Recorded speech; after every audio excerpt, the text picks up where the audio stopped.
El sobre había estado sumergido en agua de mar durante más de una semana.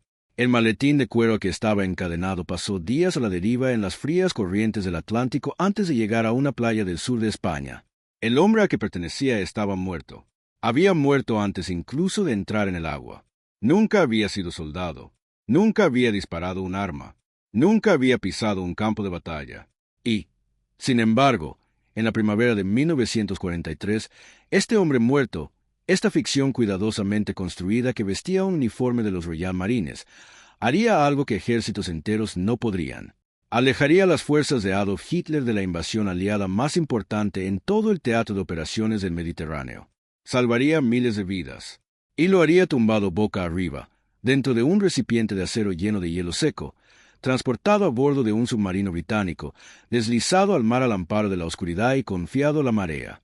A los hombres que lo planearon les dijeron que era absurdo, que nunca funcionaría, que los alemanes eran demasiado listos, demasiado desconfiados, demasiado expertos en el arte del engaño como para caer en la trampa de un cadáver que aparecía en la orilla con documentos secretos esposados a la muñeca. Les dijeron que esto no era espionaje. Esto era teatro. Teatro peligroso, temerario y ilusorio. De todos modos, lo hicieron, y funcionó mejor de lo que nadie se atrevía a imaginar. Esta es la historia de la Operación Mincemeat, el engaño más audaz en la historia de la guerra moderna. Un plan nacido de una novela policíaca, llevado a cabo por un puñado de oficiales de inteligencia británicos, basado en el cadáver de un alcohólico galés que jamás imaginó que contribuiría a ganar la guerra.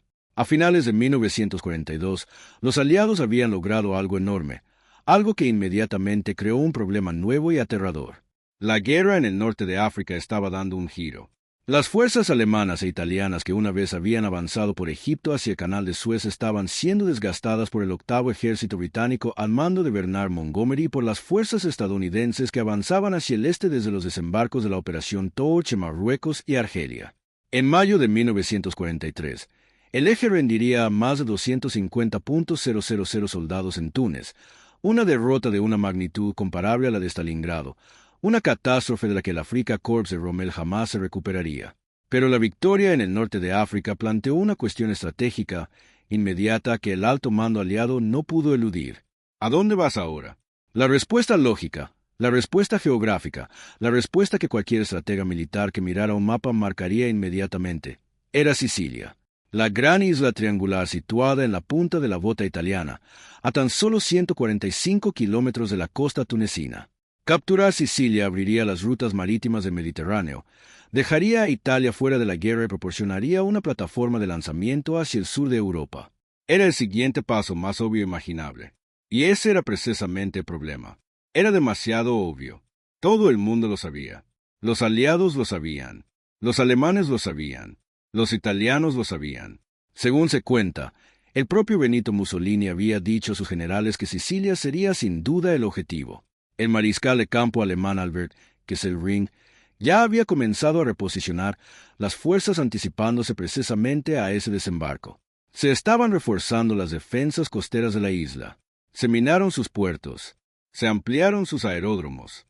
Los alemanes contaban con aproximadamente 10 divisiones en el Mediterráneo y sus alrededores, incluyendo 2 divisiones Panzer de élite, la primera división Panzer SS y elementos de la división Germán Göring, que podían ser desplegadas rápidamente en Sicilia a los pocos días de un desembarco aliado.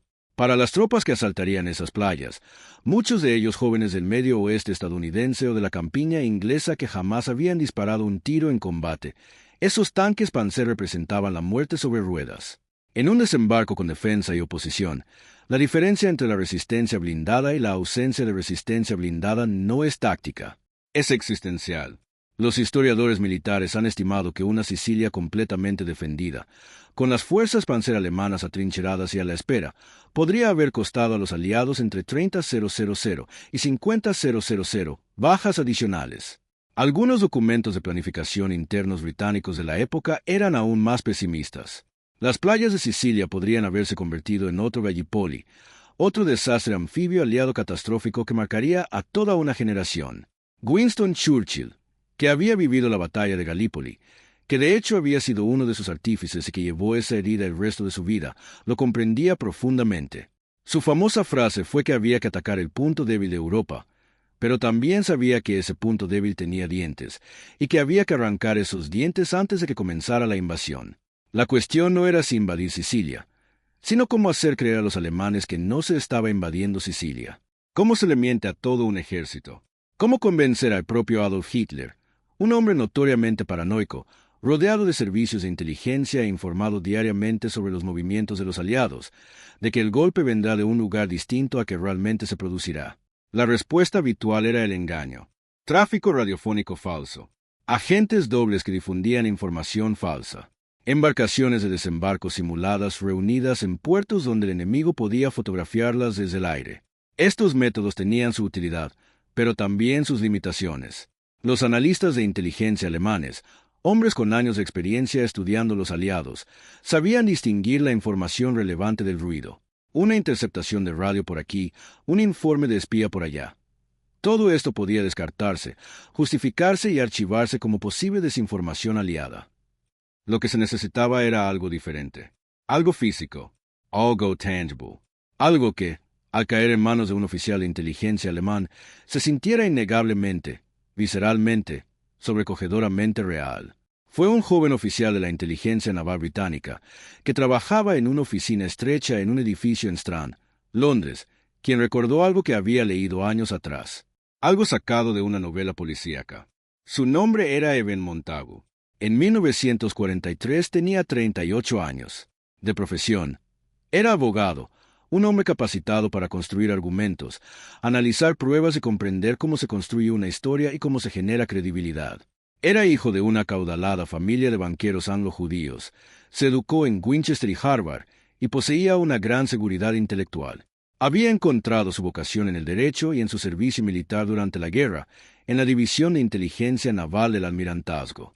No era soldado, no era comando. Jamás había saltado en paracaídas tras las líneas enemigas ni disparado una pistola con ira. Vestía uniforme porque todos lo llevaban, pero la guerra que libraba era una guerra de papeleo e inferencias, de narrativas cuidadosamente construidas y de la manipulación de hombres que jamás se darían cuenta de que estaban siendo manipulados. Su compañero en lo que se convertiría en la Operación Mincemeer era Charles Cholmondeley, pronunciado, con ese acento inglés magníficamente absurdo, Cholmondeley, un joven teniente de vuelo de la RF que trabajaba para MI5 y que, según sus colegas, tenía una mente que operaba en un estado permanente de elaborados análisis hipotéticos. Era alto, delgado, con un enorme bigote que le daba la apariencia de un caballero eduardiano algo distraído, y llevaba meses haciendo circular una idea por los canales de inteligencia. Una idea que todos desestimaban cortésmente. La idea surgió de un documento conocido internamente como el Memorándum de la Trucha, redactado en septiembre de 1939 por el entonces director de inteligencia naval, el contraalmirante John Godfrey, y, según se cree, redactado en gran parte por su asistente personal, un joven llamado Jan Fleming, quien un día transformaría sus experiencias de inteligencia durante la guerra en el espía ficticio James Bond. El Memorándum de la Trucha era un documento de lluvia de ideas. Escrito al estilo de un pescador con mosca que decide qué señuelo usar, enumeraba varios métodos para engañar o distraer al enemigo. El punto número 28 decía lo siguiente: la posibilidad de que el cuerpo de un mensajero, portando documentos falsos, fuera colocado en manos del enemigo. La idea se inspiró en una novela de Basil Thomson de 1937 titulada El misterio del sombrero de la sombrerera, en la que se utiliza un cadáver para transmitir información engañosa. Era ficción. Sin embargo, Cholmondeley creía que era totalmente factible. El problema central, aparentemente insuperable, era el propio cuerpo. Necesitabas un cadáver específico. Un hombre que hubiera muerto de una forma compatible con un ahogamiento o con un accidente aéreo en el mar. Sus pulmones debían contar la historia correcta al ser examinados por un patólogo español o alemán. Su identidad debía construirse con tal meticulosidad que resistiera el escrutinio de analistas de inteligencia profesionales que buscarían la mentira hasta el último detalle. Sus pertenencias personales debían ser auténticas, no solo sus documentos, sino también sus cartas, sus fotografías, sus entradas de teatro, los pequeños vestigios materiales de una vida humana real. No se trataba de un problema burocrático, era un problema humano, y la obtención de un cadáver por parte de un servicio de inteligencia gubernamental en 1943, en el Londres de la guerra, Era una tarea plagada de complicaciones éticas, legales y prácticas que habrían detenido a hombres menos capaces antes de siquiera empezar. Montagu y Cholmondeley no se detuvieron. Fueron a buscar un cadáver. Lo encontraron gracias a un forense llamado Bentley Parches. Se llamaba Hellier D.W.R. Michael. Tenía 34 años. Era galés, de un pequeño pueblo de Aberbargoed, en los valles del sur de Gales, hijo de un minero que murió en una explosión de gas cuando Hellier D.W.R. tenía 15 años. Su madre falleció poco después. Vagó por la década de 1930 como suelen hacerlo los hombres destrozados, de pueblo en pueblo, de refugio en refugio, a través de los espacios invisibles de una sociedad que no tenía palabras para su sufrimiento ni un sistema para acogerlo. En enero de 1943, fue hallado en un almacén abandonado en King's Cross, Londres. Había ingerido veneno para ratas, una pasta de fósforo untada en pan, ya fuera accidentalmente o a propósito. Fue trasladado al hospital St. Pancras, donde permaneció 2 días con vida antes de fallecer el 28 de enero. No tenía familia. Nadie vino a reclamarlo. No dejó bienes, ni herencia, ni constancia de su paso por el mundo, salvo un certificado de defunción y el recuerdo de las pocas personas que brevemente intentaron ayudarlo. Montagu confirmó con sus asesores médicos que el fósforo que había ingerido dejaría rastros en sus órganos compatibles con haber tragado agua de mar estando ya incapacitado, una condición que no es incompatible con la de un hombre que ha estado en el mar durante algún tiempo después de un accidente aéreo. En la fría y despiadada lógica de la inteligencia en tiempos de guerra, él era perfecto. Montagu escribió más tarde que sentía una profunda responsabilidad por lo que estaban haciendo. No se trataba de un simple decorado teatral. Era un hombre que había vivido una vida de sufrimiento e invisibilidad, al que todos los sistemas que debían haberle fallado le habían fallado, y al que ahora se le pedía, sin su conocimiento, sin su consentimiento, sin posibilidad alguna de negarse, que sirviera a su país por última vez. Montagu se hizo una promesa en privado. Le daría un nombre a ese hombre. Le daría una vida digna, aunque solo fuera en el papel. Lo trataría con dignidad. No sería un mero accesorio en la historia de otro. Sería una persona. Su nombre, elegido tras una cuidadosa consideración y contrastado con los registros militares para asegurar que no existiera ninguna persona con el mismo nombre en el rango correspondiente, sería el capitán William Martin de la Infantería de Marina Real. Número de servicio, 148.228. Nacido en 1907. Capitán William Martin. Un hombre que nunca había existido. Cobró vida en los archivos de la inteligencia naval británica en el invierno de 1943, con padres, una prometida, una cuenta bancaria ligeramente en descubierto, preocupación por el dinero, una reciente visita al teatro, una inclinación religiosa evidenciada por una pequeña cruz y una medalla de San Cristóbal, y una carta de amor doblada y desdoblada hasta tener las suaves arrugas de algo leído y releído en momentos de soledad. Un ser humano completo, construido a partir de documentos e imaginación. Y en algún lugar dentro de la chaqueta de su uniforme, en un maletín de cuero encadenado a su muñeca, se encontraba cuidadosamente sellada correspondencia oficial entre 2 de los comandantes militares de más alto rango del Imperio Británico, que detallaba el verdadero plan de los aliados para la siguiente fase de la guerra en el Mediterráneo. Un plan que apuntaba definitivamente lejos de Sicilia. Los documentos en sí mismos eran una obra de arte. Montagu comprendió algo fundamental sobre el funcionamiento de la inteligencia militar alemana. La Abwehr, el Servicio de Inteligencia Militar Alemán, y su rival, el SD, no eran organizaciones ingenuas. Estaban integradas por profesionales experimentados y cualificados que analizaban todo lo que recibían con un escepticismo profesional. Un documento demasiado perfecto, demasiado pulcro, demasiado exhaustivo, atraería precisamente la atención equivocada. Montagu sabía que los documentos reales son complejos y desordenados. Hacen referencia a correspondencia anterior. Contienen digresiones, bromas menores, comentarios casuales entre hombres que se conocen bien. Presupone un contexto compartido. Llevan el peso de la historia burocrática en su prosa. La pieza central del maletín era una carta personal del teniente general Sir Archibald Ney, subjefe del Estado Mayor Imperial, uno de los oficiales militares de mayor rango en Gran Bretaña, dirigida a general Harold Alexander, comandante del 18º Grupo de Ejércitos en el norte de África.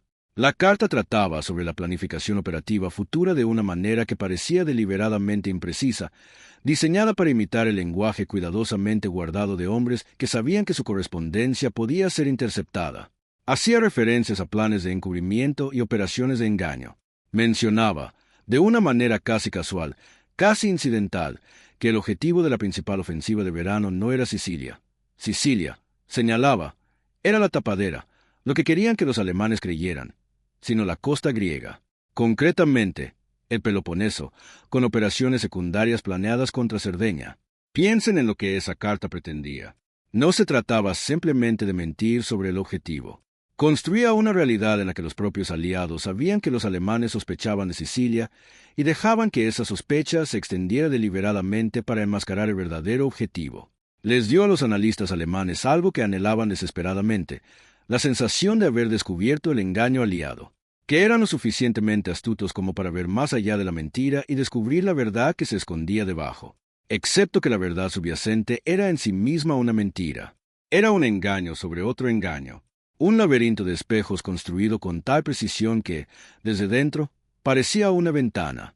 Una segunda carta de Lord Louis Mountbatten, jefe de operaciones combinadas, al almirante de la flota Sir Andrew Cunningham, parecía hacer una referencia casi casual a las sardinas, una alusión velada a Cerdeña, y solicitaba que se prestara toda la ayuda posible al portador de los documentos, el mayor Martín, ya que transportaba información de suma importancia relativa a las próximas operaciones. Las cartas estaban mecanografiadas en papel auténtico del almirantazgo. Estaban firmadas por los generales y almirantes cuyos nombres figuraban en ellas.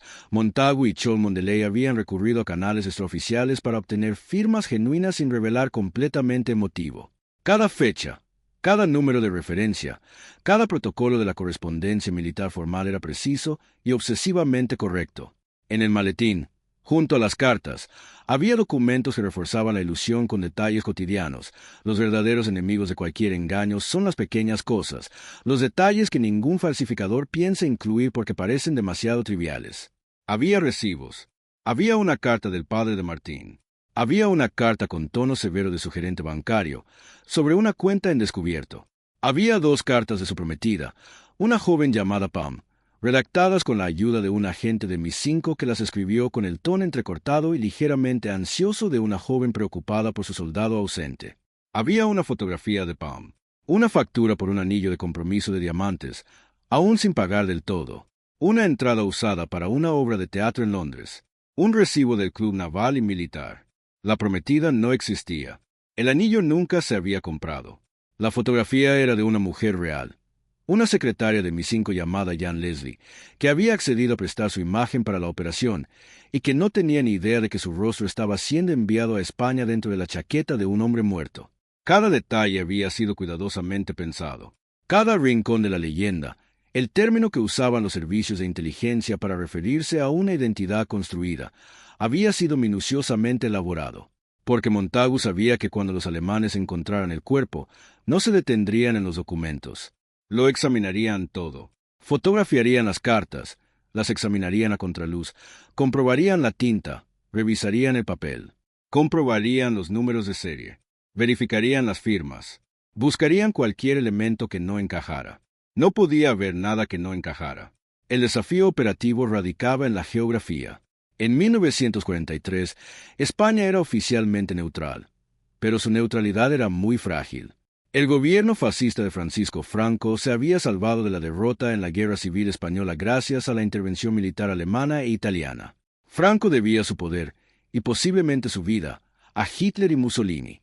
Si bien tuvo la cautela de no entrar formalmente en la guerra del lado del eje, España estaba exhausta, devastada económicamente, y Franco era lo suficientemente pragmático como para comprender que una victoria aliada era cada vez más probable. Su gobierno mantenía estrechos vínculos con la inteligencia alemana. La Abwehr operaba libremente en España. Agentes alemanes se movían por puertos y ciudades españolas con una libertad de la que casi no disfrutaban en ningún otro lugar del mundo occidental. Precisamente por eso se eligió España. Montagu necesitaba que el cuerpo llegara a la costa en algún lugar donde los alemanes casi con toda seguridad se enterarían rápidamente. Pero también necesitaba que llegara a una costa que, técnicamente, estuviera bajo la jurisdicción de las autoridades militares españolas, quienes probablemente seguirían un protocolo determinado: notificar al consulado británico correspondiente la muerte de un oficial británico, devolver los documentos por los canales oficiales y, además, probablemente permitirían que la inteligencia alemana fotografiara y examinara esos documentos antes de su devolución. La respuesta se encontraba en la costa suroccidental española, cerca del pequeño pueblo pesquero de Huelva. Este pueblo estaba situado en la desembocadura del río Tinto, al oeste de Cádiz, en un tramo de costa atlántica donde las corrientes predominantes fluían de oeste a este, desde mar abierto hacia la costa. Fundamentalmente, Huelva era el hogar de un agente de inteligencia alemán particularmente activo y con excelentes contactos, Adolf Klaus, un empresario alemán que había cultivado una amplia red de relaciones dentro de las Fuerzas Armadas y el gobierno español. Si el cuerpo llegaba a la costa de Huelva, Klaus se enteraría en cuestión de horas. El cuerpo debía ser sumergido aproximadamente a 1 milla de la costa, en una posición donde la corriente lo llevara a la playa en 1 o 2 días. Tiempo suficiente para que fuera coherente con el de un hombre que hubiera estado en el agua desde un accidente aéreo en algún lugar del Atlántico, pero no tanto como para que el cuerpo estuviera en un estado que impidiera el examen de los documentos. El vehículo de entrega fue el HMS Seraph, un submarino británico que operaba en el Mediterráneo bajo el mando del teniente comandante N.L.A. Ewell. Ewell era un oficial sereno y discreto que ya había llevado a cabo varias misiones de inteligencia delicadas y en quien se podía confiar una tarea que no debía ser discutida ni registrada con detalle, de manera que no pudiera sobrevivir a la guerra. La noche del 19 de abril de 1943, el HMS Seraph emergió a aproximadamente 1 milla de la costa española, cerca de Huelva. A la tripulación solo se le informó que transportaban un equipo secreto. En la oscuridad, 4 oficiales introdujeron un contenedor de acero sellado a través de la escotilla hasta el casco del submarino. El contenedor había mantenido refrigerado el cuerpo de HLYNWR Michael durante el viaje. Fue abierto. El capitán William Martin, de la Infantería de Marina Real, vestido con su uniforme, con el maletín encadenado a la muñeca y un chaleco salvavidas alrededor del pecho, fue introducido con cuidado en las frías aguas del Océano Atlántico. El teniente comandante Ewell anotó en su diario de a bordo, con un lenguaje deliberadamente vago, que el paquete había sido entregado. Entonces el HMS Seraph se sumergió y desapareció en la oscuridad. En la mañana del 30 de abril de 1943, un pescador español llamado José Antonio Rey, María estaba trabajando cerca de la desembocadura del río Tinto cuando divisó algo en el agua. Era un cadáver. Un hombre con uniforme militar, boca abajo, con un chaleco salvavidas que lo mantenía a flote. El pescador llevó el cuerpo a la orilla y avisó a las autoridades locales. En cuestión de horas, el comandante militar español local fue notificado. Ese mismo día, Adolf Klaus se enteró de lo sucedido. El ejército español realizó una autopsia superficial.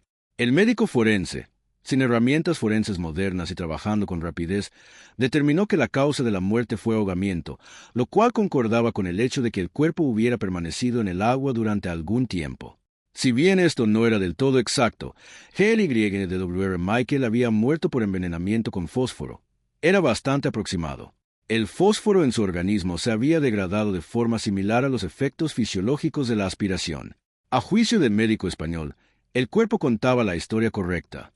Los documentos fueron sacados del maletín y examinados. Esta es la parte de la historia donde el plan funciona o no funciona, donde meses de preparación meticulosa se derrumban ante un instante de escepticismo profesional o bien se abren paso a través del ojo de la aguja de la historia. Los oficiales militares españoles que examinaron los documentos inicialmente no eran analistas de inteligencia profesionales. Eran administradores militares. Fotografiaron los documentos. Contactaron con el agente alemán en la región. En cuestión de días, más rápido de lo que Montagu se había atrevido a esperar, las fotografías estaban de camino al cuartel general de la inteligencia alemana en Madrid y de allí a Berlín. El 9 de mayo de 1943, los documentos llegaron al cuartel general de la Wehr en Berlín. Allí fueron examinados por algunos de los profesionales de inteligencia más experimentados del estamento militar alemán, y les creyeron. No de inmediato, no sin escepticismo. Cabe reconocer que los alemanes fueron cautelosos. Verificaron el tipo de papel.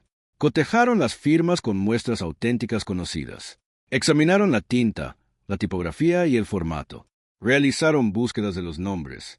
El almirante Wilhelm Canaris, jefe de la Wehr, un hombre que, a su vez, jugaba a 2 bandas contra Hitler, oponiéndose secretamente al régimen nazi, una figura de tremenda ambigüedad moral a quien la historia ha juzgado de forma compleja, examinó los documentos y los declaró auténticos. La carta del general Ney al general Alexander fue la pieza clave.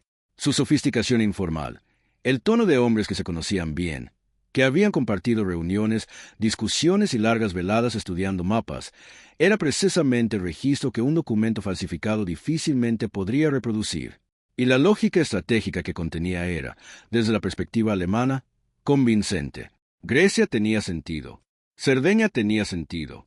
Sicilia como tapadera tenía sentido. Los aliados debían avanzar por el Mediterráneo. La costa griega les proporcionaría una plataforma hacia los Balcanes, amenazando los campos petrolíferos rumanos que abastecían la maquinaria de guerra alemana. Cerdeña les daría bases para atacar el sur de Francia y el norte de Italia. Los documentos confirmaron lo que algunos analistas alemanes ya venían afirmando. El golpe se avecinaba, pero no en Sicilia. La información se fue transmitiendo a través de la cadena de mando. El 12 de mayo de 1943, el propio Adolf Hitler fue informado sobre los documentos capturados. La respuesta de Hitler fue inmediata e inequívoca. Ordenó el refuerzo de las defensas alemanas en Grecia y Cerdeña. La primera división Panzer, que había sido desplegada para responder a cualquier desembarco aliado en el Mediterráneo central, recibió la orden de trasladarse a Grecia. Se reposicionaron lanchas torpederas en el Egeo. Se aceleraron los preparativos defensivos en el Peloponeso. Se enviaron ingenieros alemanes para reforzar las defensas costeras en los puntos que los documentos capturados señalaban como posibles lugares de desembarco. Y lo más importante, las reservas blindadas que podrían haber acudido rápidamente a Sicilia fueron trasladadas en la dirección equivocada. En Londres, Montagu recibió una señal de la inteligencia aliada que vigilaba los movimientos de las tropas alemanas. Decía, carne picada tragada entera. 9 de julio de 1943. La noche anterior to do. 160.000 soldados aliados navegaban en la oscuridad del mar Mediterráneo.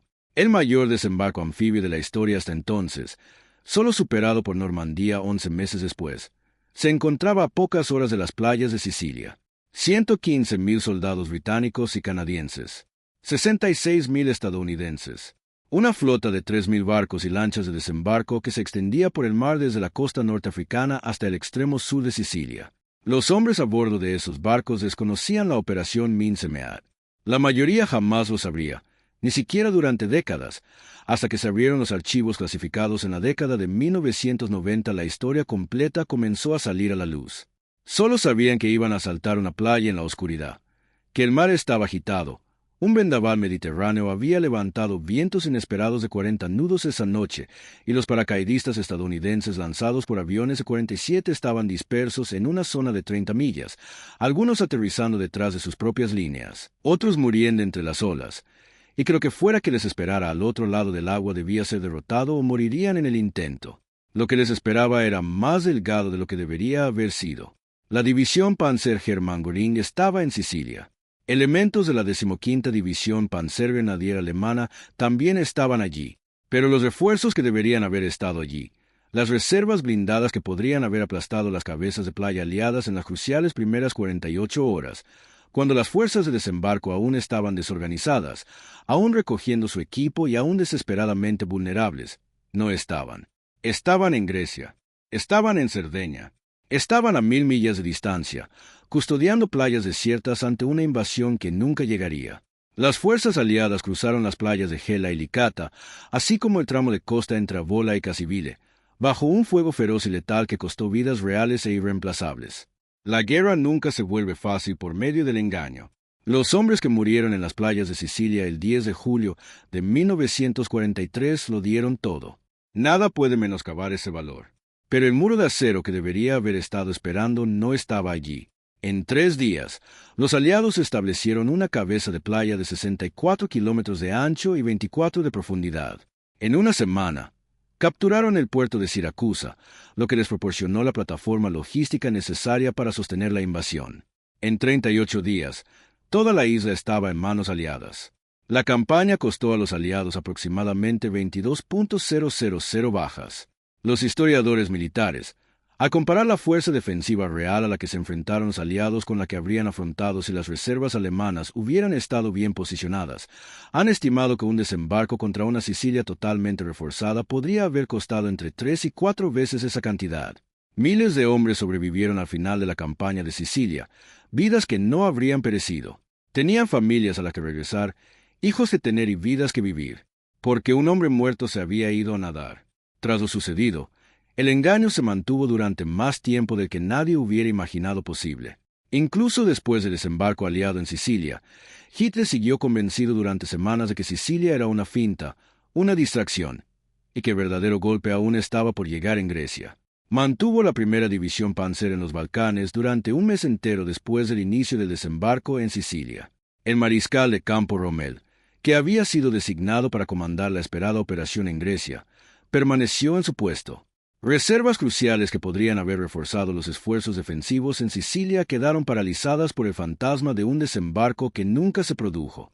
En septiembre de 1943, los aliados penetraron en la Italia continental. Italia se rindió y cambió de bando. La campaña italiana que siguió fue brutal, agotadora y costosa, reflejando la tenaz resistencia alemana a través de las montañas de la península. Pero el Mediterráneo quedó abierto. Los barcos aliados podían navegar libremente desde Gibraltar hasta Suez.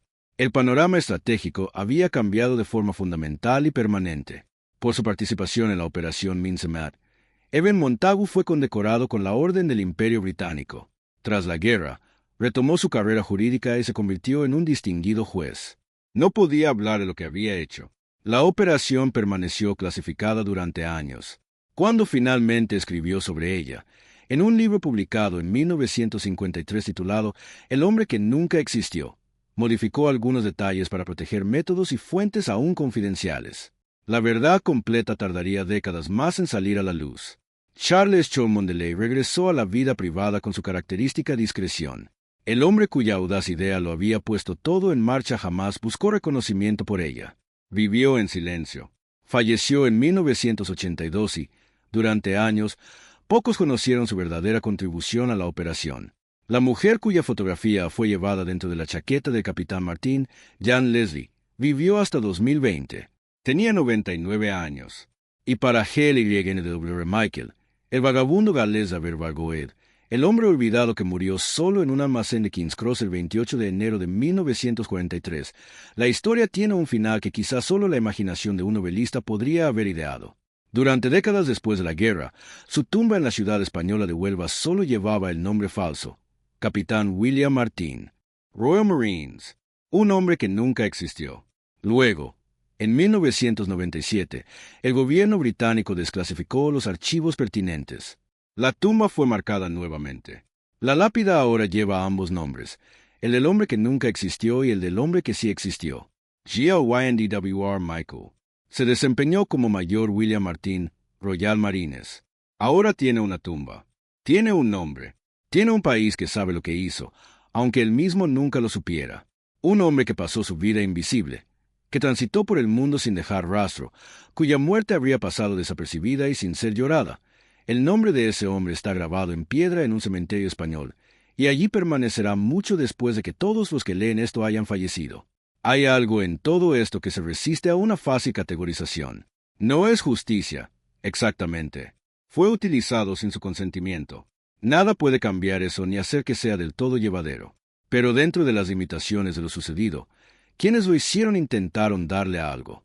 Le dieron una vida en el papel, más plena que la que había vivido. Le dieron una prometida que lo amaba, padres que se preocupaban por él, amigos que lo valoraban. Le dieron una causa por la que valía la pena morir, aunque su muerte hubiera llegado antes que la causa. Y entonces, finalmente, la historia le devolvió su propio nombre. La Operación Mincemeat se erige hoy como el caso de estudio por excelencia en el engaño militar estratégico. Se enseña en academias militares desde West Point hasta Sandhurst. Aparece en los programas de entrenamiento de inteligencia de la CIA, el MI6 y el Mossad.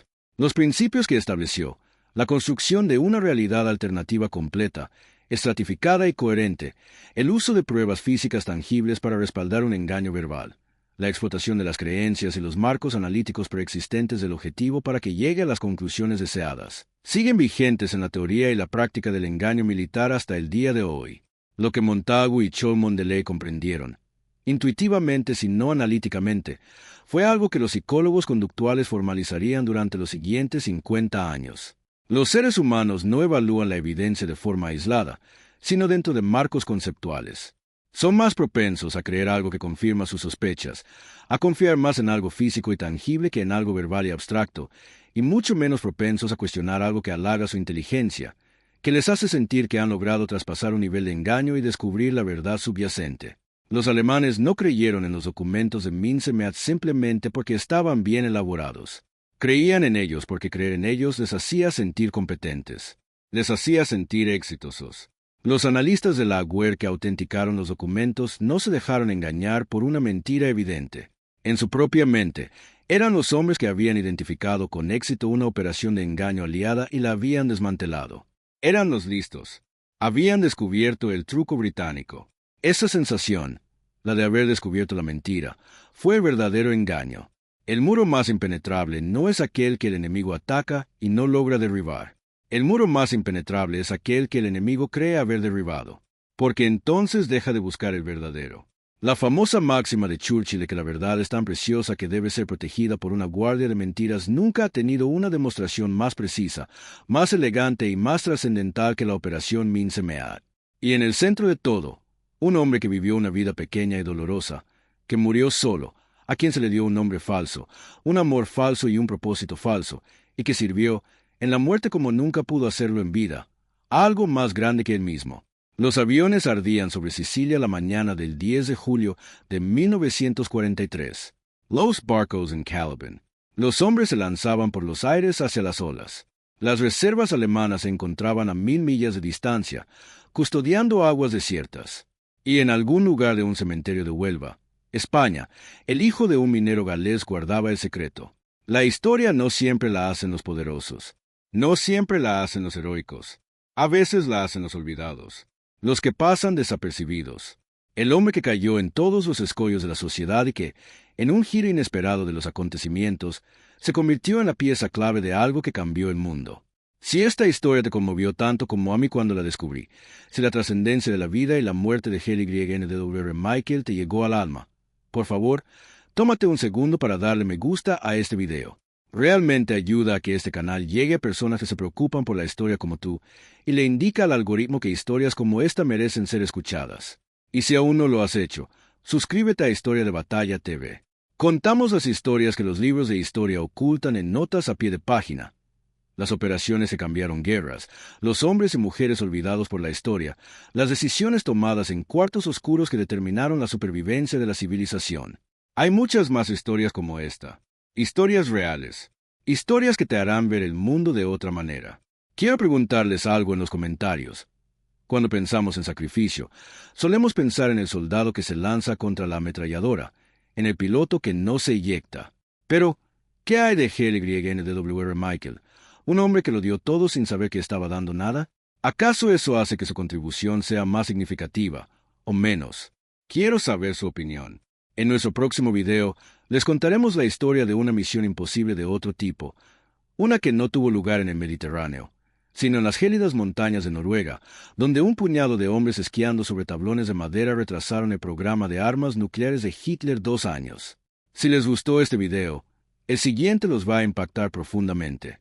Gracias, de verdad, por ver el video, por interesarse por estas historias, por ser de esas personas que creen que quienes la historia olvidó merecen ser recordados. H.L.Y.N.W.R. Michael lo recordaba. Y ahora, tú también.